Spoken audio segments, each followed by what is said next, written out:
Après la destruction du premier temple en 3339, en moins 421, par Nebuchadnezzar, le peuple juif fut exilé à Babylone.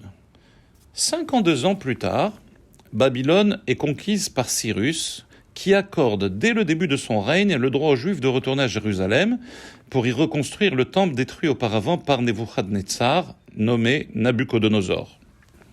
En dépit des 70 ans d'exil annoncés par le prophète Jérémie, les Juifs se donnèrent raison en estimant que ces 7 décennies prenaient effet dès l'accès au trône de Nebuchadnezzar, 18 années plus tôt, lui conférant ainsi, à l'instant où il prend le pouvoir, l'autorité de détruire le temple. Et le compte se fait donc à partir de la prise de son pouvoir. Ce qui est réel, ça tombait juste avec 70 ans. Mais à peine les travaux de reconstruction commencés, les Shomronim, ennemis des Juifs, ont réussi à convaincre Cyrus d'arrêter les travaux. 3 ans plus tard, Assuérus, Achashvérosh, lui succède et a malheureusement maintenu le décret de son prédécesseur d'interrompre la reconstruction du temple. L'histoire de Pourim se situe ainsi dans ce contexte, et très vite, une tendance anti-juive s'accentue fortement par l'émergence d'un Haman et son terrible décret d'extermination des Juifs, hommes, femmes et enfants, en un seul jour, appuyé par le libre cours donné par le roi Assuérus et qui, fort heureusement, n'a pas abouti miraculeusement comme ceci est rappelé dans le récit de la Megillah. Le Talmud, dans le traité Megillah, en page 12a, s'interroge sur la raison qui aurait provoqué dans le ciel un tel décret sur le peuple juif. Ce à quoi le Talmud répond. Lors du second festin, qui a duré 7 jours, organisé par Achashvérosh, le mécréant, à Suse, qui était la capitale, les Juifs furent invités à y participer et ont tiré lors du banquet un profit de jouissance. Dans les termes du Talmud, Nehenu misoudato shel oto racha. Plus directement, le Talmud affirme qu'ils ont consommé de la nourriture non cachère. Mais la question est la suivante. Depuis quand manger non cachère mérite la peine capitale? Une extermination? Certes, la Torah l'interdit, mais la transgression de cet interdit n'est pas sanctionnée par la peine de mort. Et la question se renforce encore plus à la lumière de ce que le Talmud rapporte dans le même traité, à la même page. Achashvérosh a souhaité que son festin réponde aux vœux de tous ses invités, juifs et non-juifs. Et Mordechai en personne a supervisé la cacheroute du banquet pour les juifs, qui ont donc consommé de la nourriture et du vin contrôlés par Mordechai lui-même, l'exilarque des Juifs qui résidait à Suse, la capitale. Donc, quel fut le problème du fait de participer à un festin dont la section juive dans ce festin fut glatt cachère à 100%? Un autre élément majeur nous interpelle dans la Megillah. C'est le seul livre du canon biblique constitué des 24 livres qui ne mentionne à aucun moment le nom de Dieu d'un bout à l'autre de la Megillah. La fête la plus joyeuse qui célèbre le fait que Dieu a épargné le peuple juif d'une extermination totale ne mentionne pas une seule fois le nom de Dieu. Étonnant. La réponse que nous allons évoquer sera profitable aux 2 questions.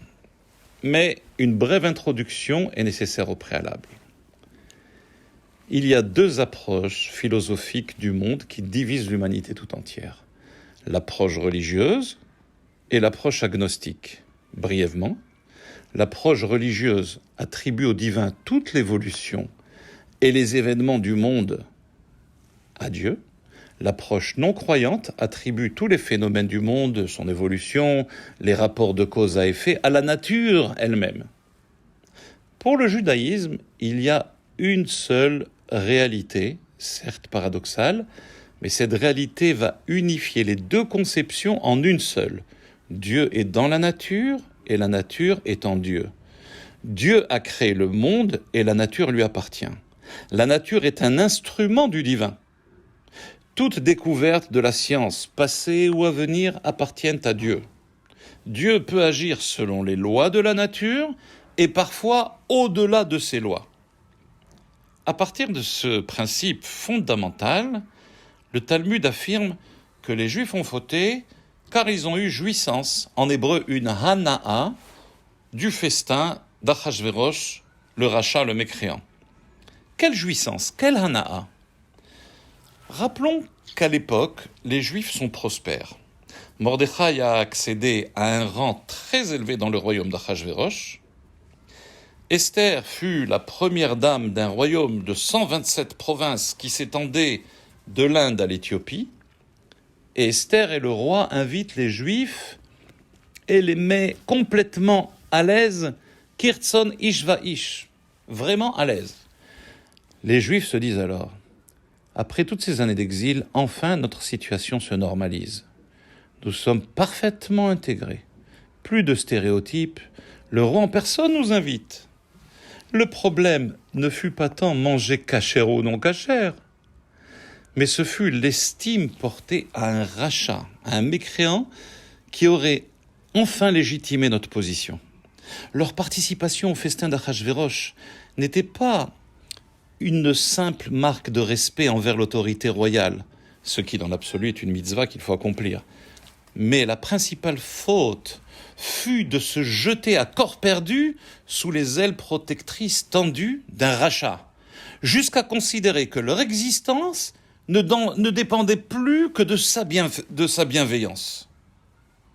Et ce sentiment, justement, jeter son dévolu sur Achashverosh et tirer une jouissance, une hana'a d'un homme qui caractérise l'opposé de la volonté du maître du monde, fut le principal élément catalyseur du décret dans le ciel contre les Juifs.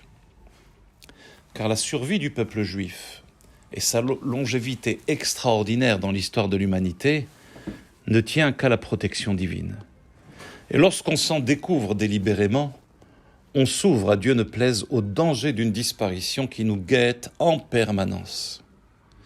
Les Juifs ont oublié que leur mission est de faire descendre le ciel sur terre, de révéler qu'Achashverosh ne fait que véhiculer la volonté de Dieu, que la nature, c'est la voix de Dieu, et que les dirigeants de ce monde véhiculent la volonté de Dieu. Donnons un sens divin à tous les événements de la vie, à tous les événements du monde, et ainsi, comme au temps de Purim, les mauvais décrets se transformeront en joie et en allégresse. Purim Sameach.